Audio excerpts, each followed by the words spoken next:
Alright, what's going on, guys? It's your boy, Bumman with Bumman Entertainment. Today, I want to talk about Ostarine, or better known as MK2866.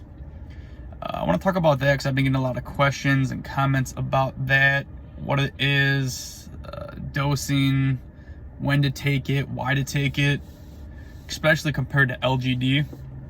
So, there's a lot of questions and comments about it for good reason. It's probably the most popular SARM, for good reason that it's going to be not necessarily, I don't want to say the least effective, but it's going to have the least amount of side effects. It is the easiest to start with. If you're going to dabble with any type of enhancements, whether it be SARMs, steroids, or anything along those lines, it is always best to start with the softest enhancement. When it comes to steroids, most people say that would be Anavar. When it comes to SARMs, Ostarine is pretty much like the Anavar of SARMs. You want to start with that because A, you want to see how it reacts to your body. Putting something different into your body, you don't exactly know what's going to happen with your hormones, physically, if you're going to have any side effects. And you want to pick the one that's going to have the least amount of impact to see how it affects you first off. You do not want to jump on a heavy dose. You don't want to jump on a heavily suppressive or hormonal change like Red 140 or something like that right away at a high dose. You want to start with Ostarine. I recommend everybody that's going to dabble with something, start with Ostarine. Females can even take it too. It's supposed to be the safest. What it's going to do is it's going to promote lean muscle gains, lean muscle mass. What that means is you're going to, even though you might not gain a lot of weight, if you're checking the scale every day, you're going to be losing fat, and you should notice that. You're going to be thinning out. Your skin is going to start getting a little vascularity, a little see-through, a little paper-like. At least that's what it did for me. I'm already in shape. So you're going to be losing fat, and that layer of fat that is in between your muscles and your skin, you're going to lose that fat while also gaining muscle.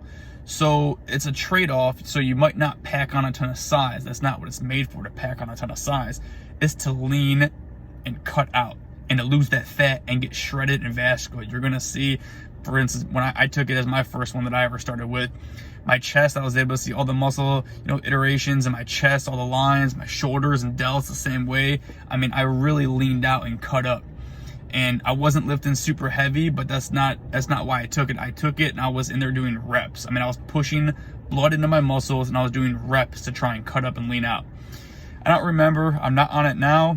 I'm not on it now because I just got off LGD about 6 weeks ago, and I'm trying to gain weight, which I have been gaining weight, and I'm trying to put up more weight and lift heavier in the gym. So I don't want to jump on an Ostarine cycle because I don't want to lose. I do have a little bit of fat and a little bit of cushion on me, but I want that. I'm taking creatine and I'm eating a lot. I'm trying to put on more size and weight. With that, it's going to come a little bit layer of fat. I'm okay with that. I still look good, so there's no worries there. But that's why I'm not taking Ostarine now, and I probably don't plan on it. My next cycle will either be LGD or Rad 140. I haven't tried yet. That's kind of I'd say an extreme Ostarine. It's more of like a testosterone, to say the least. It's going to give you a lot of strength. Not as much size, but it's going to give you a lot of strength. From what I've read so far. We'll see if I jump on it and take it, what happens. But back to Ostarine. When I did take it, it was probably 3 years ago or so. When I first started dabbling with anything, I took a cycle of that. If I remember correctly, I think I took 20 or 25 milligrams a day. And that's kind of where you want to stay, 15 to 25, a little more than LGD is 10 to 15 is usually good. A little bit more for Ostarine. I'd say 20, 25, but definitely start lower. I think I started at 10. Again, if you're new to it and you haven't done anything, that's probably why you're looking into this and, going to get started with doing it. But you don't want to jump straight on first aid 25 milligrams. You don't know how it's going to affect your body. You really don't know, what's going to happen, or positive or negative. So you want to start low. Probably, I think for guys, you could probably start with 10. Maybe do that for a couple of days or a week. Bump up to 15, 20, 25. Every week bump it up. And 25 might be too much for you. You might have to bump it back down. You know your body the best. You can see if it's worth it, see if you're getting any side effects, you know, pay attention closely, see if anything is different from the week before, but you definitely don't just want to jump straight on the max dose. You want to slowly ramp it up. And that goes with anything that you're starting new, especially if it, you know, not even just if it's something new, but if it's first time dabbling in that area like SARMS, you definitely want to make sure you're safe with it.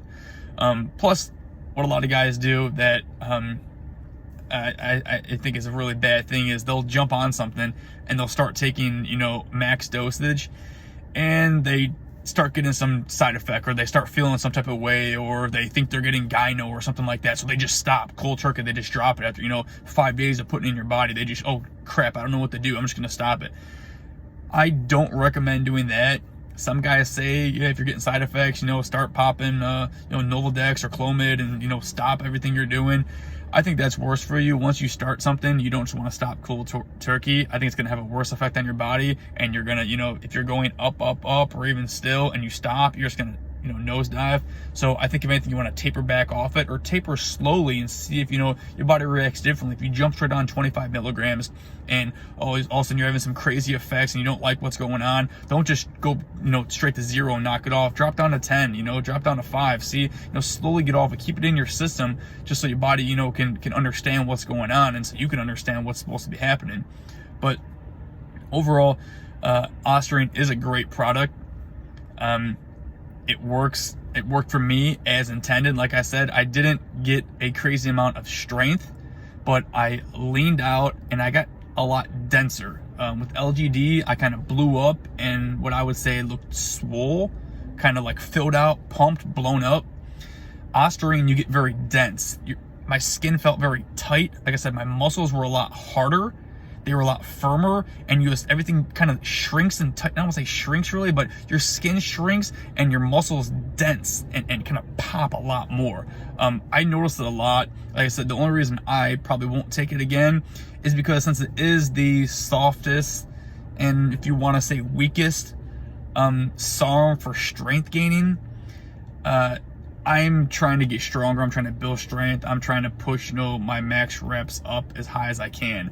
So as far as taking Ostarine, it really doesn't have much effect for what I'm trying to do for my purpose.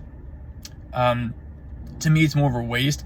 I would take it just to maintain. Like if someone gave it to me for free, if I wasn't paying $70 a bottle, I would take it probably when I cycle off LGD, just to kind of lose that water weight, lose that little layer of fat, and, you know, retain all my muscle but shrink down all that fat and tighten up my skin a little bit so I'm always looking good and lean.